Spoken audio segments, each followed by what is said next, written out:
Chapitre 7. La Deuxième Guerre mondiale. 1939-1945. Depuis l'annexion de l'Autriche et la conversion de la Tchécoslovaquie en protectorat allemand en 1939, l'imminence d'une autre guerre flottait dans l'air. Les vainqueurs du premier grand conflit s'étaient répartis le monde. L'Allemagne, qui avait tout perdu, avait besoin de marchés, du pétrole de la Roumanie et du Caucase, du blé de l'Ukraine, du fer de Silésie, de défricher de nouvelles terres pour son expansion. L'industrie allemande avait remporté des succès spectaculaires. Une politique d'endettement, les lettres MEFO, permettait de tout financer, bien qu'en 1938, on en vint à devoir 42 milliards de marks. Rien ne pouvait être fait sans changer la balance des pouvoirs existants, ce qui impliquait à son tour une guerre ou une politique de pacte, comme celui signé en août 1939 avec Staline, dont l'une des clauses parlait de la répartition de la Pologne, ou les deux à la fois. Sans avertissement préalable, le 1er septembre 1939, les unités motorisées de la Wehrmacht entrèrent en Pologne, que le général von Brauchitsch occupa en 3 semaines. Derrière venaient les terribles Panzerdivisionen, les forces de von Rundstedt, qui parvinrent dans les faubourgs de Varsovie sans qu'on ait eu le temps de dire ouf. Danzig tomba, ainsi que la Prusse occidentale et les territoires cédés à la Pologne en 1918. Le reste fut placé sous les ordres du gouverneur général chargé d'anéantir les intellectuels, de rassembler les Juifs dans les camps de concentration et de fermer les universités. Le 3 septembre, l'Angleterre et la France déclarèrent la guerre à l'Allemagne. Mais la conception stratégique avait changé. Les tranchées ne servaient plus à rien. De plus, l'initiative était du côté allemand. Pendant l'attente chargée de tensions, le découragement anglo-français augmenta. En novembre, l'URSS attaqua la Finlande qui, malgré sa résistance, céda en mars 1940 la rive nord du lac Ladoga et la ville de Vyborg. En avril, le Danemark tomba. L'Allemagne avait besoin de ses bases pour la guerre navale contre l'Angleterre. La Norvège opposa une lutte féroce, mais l'action d'un traité permit aux Allemands l'accès au fjord. Le roi Haakon s'enfuit à Londres. En mai 1940, 125 divisions allemandes appuyées par 7500 blindés et 5000 chasseurs-bombardiers marchèrent sur la Belgique et la Hollande. Les Français se précipitèrent à leur secours, mais les Allemands percèrent les lignes entre Sedan et Namur, enveloppant dans une gigantesque poche le meilleur de leur armée, les troupes belges et 350 000 soldats anglais qui réembarquèrent à Dunkerque.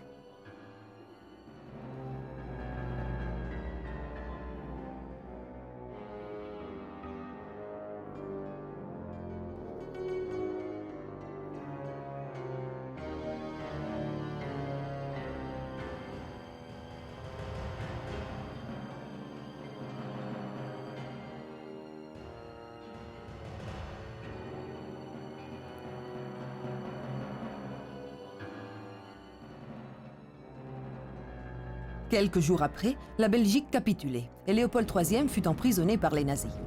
Le 4 juin, le désastre était consumé.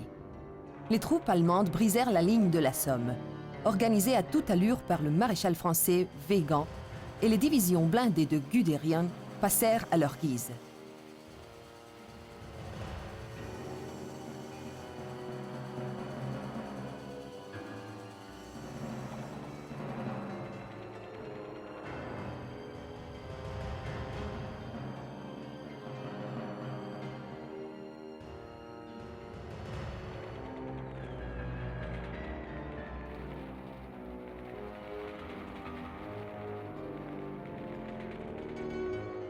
La panique se répandit, et tandis que les Allemands arrivaient à Paris le 14 juin 1940, 2 millions de personnes fuyaient vers le sud.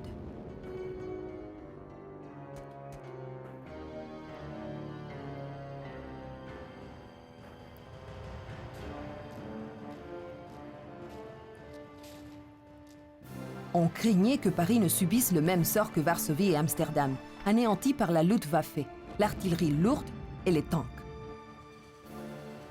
Les Allemands traversèrent la Loire et parvinrent à la frontière suisse et à l'Atlantique. Et le pire était que la fameuse ligne Maginot avait été percée.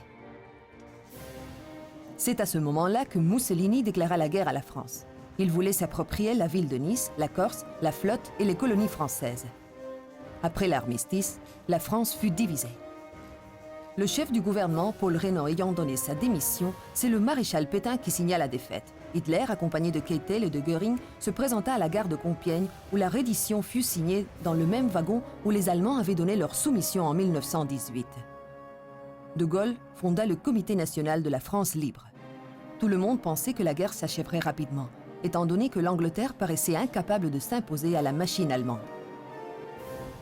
En septembre 1940, l'action aérienne sur la Grande-Bretagne démontra que les Allemands ne pouvaient pas l'envahir par mer, et Göring décida de bombarder ses ports, ses industries et ses villes.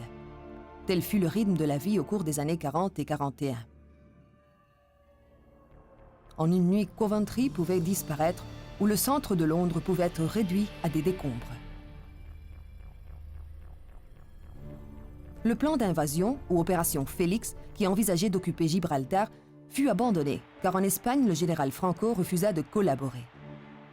La neutralité espagnole surprit Hitler et Mussolini. L'entrevue de Hendaye, en 1940, irrita le Führer et Franco se limita à envoyer en Russie la division bleue en 1941. En novembre, la flotte italienne fut mise hors de combat à Tarente. Et en décembre, le maréchal anglais Wavell vainquit les troupes terrestres à la frontière libyo-égyptienne. Une défaite qui obligea Hitler à envoyer le maréchal Rommel dans la Méditerranée pour faire reculer les Anglais en mars 1941. Sur la scène de la guerre s'ouvrit un nouveau front. Dans le continent africain, le canal de Suez était fondamental. De sa domination dépendait la communication des Anglais avec leur empire colonial afro-asiatique. Pour éviter la prise du canal, Montgomery dut arrêter Rommel en octobre 1942 à El Alamein. À partir de là, il poursuivit l'Africa Corps jusqu'en Tunisie, tandis que l'armée anglo-américaine débarquait en Algérie et prenait le renard du désert entre deux feux. L'expansion germano-italienne se réduisit face à la poussée alliée. L'Africa Corps se disloqua. Ce ne fut pas le fait d'une absence de leader, car Rommel, le dernier général romantique, conduisit les opérations avec intelligence. La défaillance fut de l'approvisionnement, comme en Russie. Rommel capitula en mai 1943.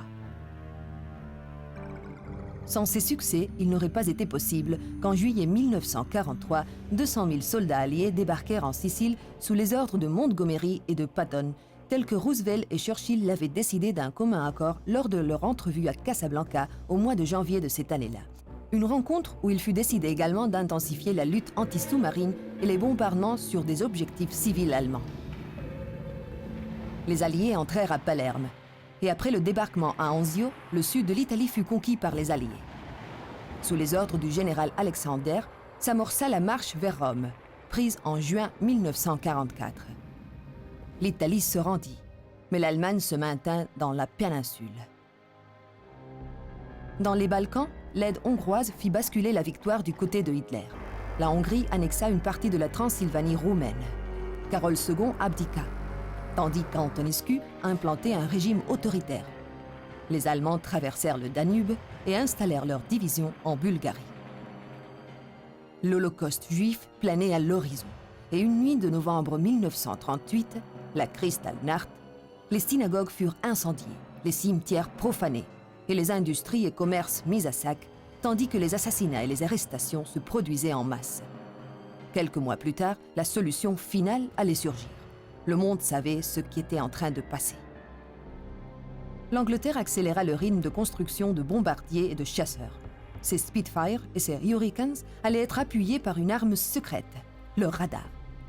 Pendant la bataille d'Angleterre, les chasseurs anglais contrôlèrent la Luftwaffe. L'aviation allemande faiblit du fait d'une erreur de calcul. L'intérêt excessif accordé aux terribles bombes volantes V1 et V2, dont les usines avaient été fort touchées depuis les attaques alliées à Peenemünde en août 1943.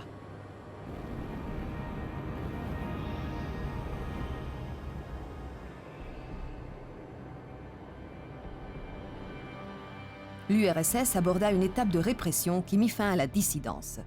En 1940, le bras de Staline parvint jusqu'au Mexique, où Léon Trotsky mourut assassiné. Staline dévorait les hommes, les politiques et les pays. L'Estonie, la Lettonie, la Lituanie, la Bessarabie et la Bucovina roumaine, émulant Hitler dans sa politique impérialiste.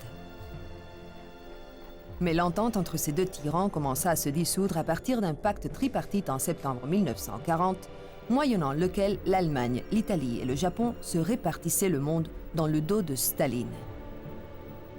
Lorsque celui-ci envoya à Berlin son ministre Molotov, Hitler l'abusa. L'opération Barbe Rose était or et déjà décidée. L'invasion de la Russie était même datée, le 15 mai de cette année-là. C'était parfait. Churchill avait toujours rêvé de la rupture germano-soviétique. Staline soupçonnait quelque chose, et le 13 juin, dans son discours devant le Conseil des commissaires du peuple, il se demandait « Que veut l'Allemagne ?»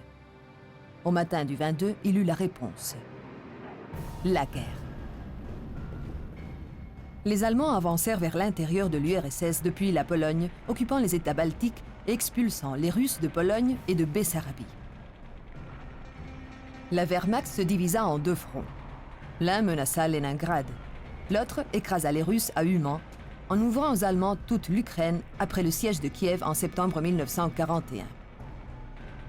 Auparavant, ils avaient occupé les puits pétroliers du Caucase et la zone industrielle de Donetsk. Encouragés par le succès, ils avancèrent vers Moscou, occupant Morchansk. L'hiver empêcha de nouvelles progressions. Hitler fut averti des difficultés, mais il ordonna d'avancer. Au début du mois de décembre, les Allemands pouvaient apercevoir les coupoles du Kremlin dans le lointain. Le maréchal Zhukov obligea la Wehrmacht à reculer. En novembre 1942, 5000 blindés et 3000 avions appuyèrent l'attaque allemande contre Leningrad.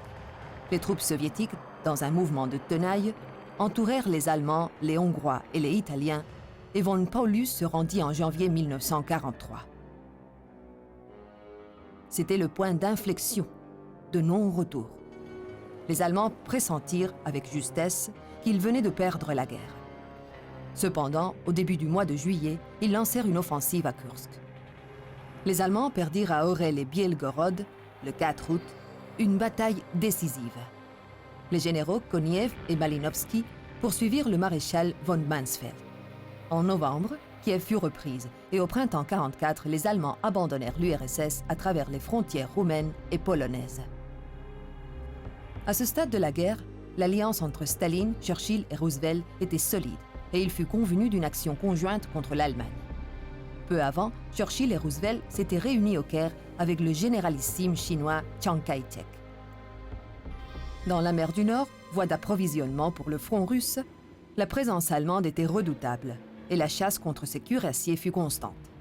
L'objectif allemand était d'intercepter l'approvisionnement allié et de faire le blocus de l'Angleterre. L'Allemagne contrôla la Norvège et le Danemark, bien qu'avec des pertes qui diminuèrent l'efficacité de sa marine quand il s'agit d'appuyer les actions contre la France. L'Angleterre domina l'Atlantique. Dans la Méditerranée, les Italiens protégeaient la voie d'approvisionnement entre la Sicile et la Libye et interceptaient les Anglais. Mais la flotte de Mussolini fut mise hors de combat dans la bataille de Tarente, une nuit de novembre 1940. Vers la fin de cette année-là, en décembre 1941, il se produisit un fait décisif et inattendu. Les bombardiers japonais et les escadrilles de Zeros attaquèrent Pearl Harbor à Hawaï, coulant une partie importante de la flotte américaine dans le Pacifique. Jusqu'alors, Roosevelt avait tenté de maintenir le Japon dans certaines limites quant à son expansion en Orient, avec ce que l'on appelait le régime de porte ouverte, bien que l'agression contre la Chine ait irrité l'opinion américaine davantage que les incursions de Hitler à travers l'Europe. Le Japon avait mis à profit la chute de la France pour envahir l'Indochine, menaçant l'insule Inde et Singapour. Le Japon, qui envahit les Philippines devant l'impuissance du général MacArthur, était invincible. En 3 mois, il occupa l'Indochine, Hong Kong, la Malaisie et la Birmanie. Il s'empara des colonies hollandaises et prit Singapour en capturant sa garnison. Après s'être emparé des bases de Guam et Wake, l'aviation nippone coula dans le Pacifique les cuirassiers anglais Repulse et Prince of Wales. En mars 1942, la Birmanie et Java tombèrent, laissant la voie libre vers l'Australie. La marine nippone s'empara de tout ce qu'elle pouvait. La Nouvelle-Guinée, les îles Bismarck et les îles Salomon. L'Allemagne, croyant que cela avait porté un dur coup aux États-Unis, déclara la guerre à ce pays. Un mois avant, en novembre 1941, Roosevelt fut réélu pour la 3e fois et il parla de convertir l'Amérique en arsenal de la démocratie. Mais les choses n'avaient pas de bon aspect. L'Axe contrôlait l'Europe et le sud-est asiatique, et l'armée allemande menaçait l'Égypte. Les choses étaient ainsi au printemps 1942. Entre le mois de mai et le mois de juin de cette année-là, les porte-avions américains affrontèrent la flotte japonaise à Midway, dans la mer de Corail. Une centaine d'avions japonais attaquèrent ce centre clé pour les États-Unis, non loin de Hawaï.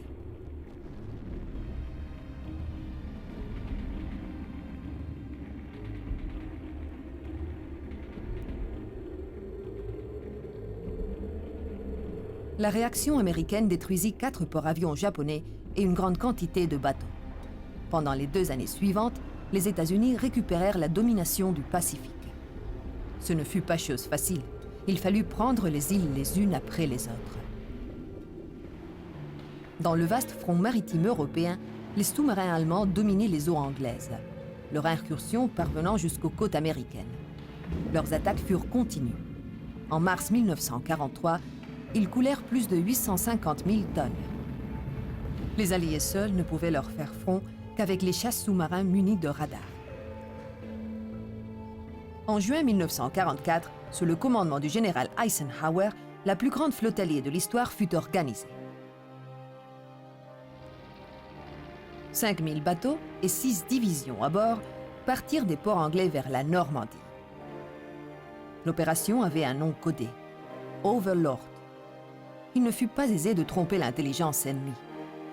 Les Allemands s'attendaient au débarquement, mais à Calais.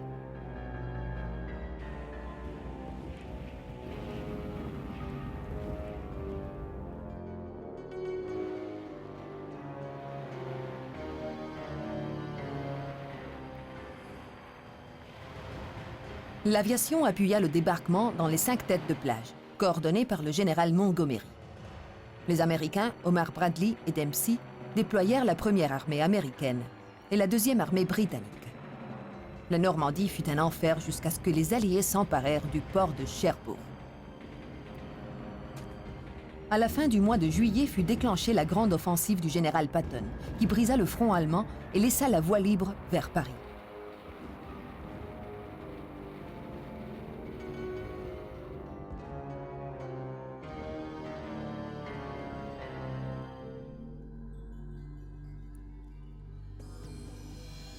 En août 1944, le commandant allemand dans la capitale française, von Choltitz, se rendit et les Alliés libérèrent la ville.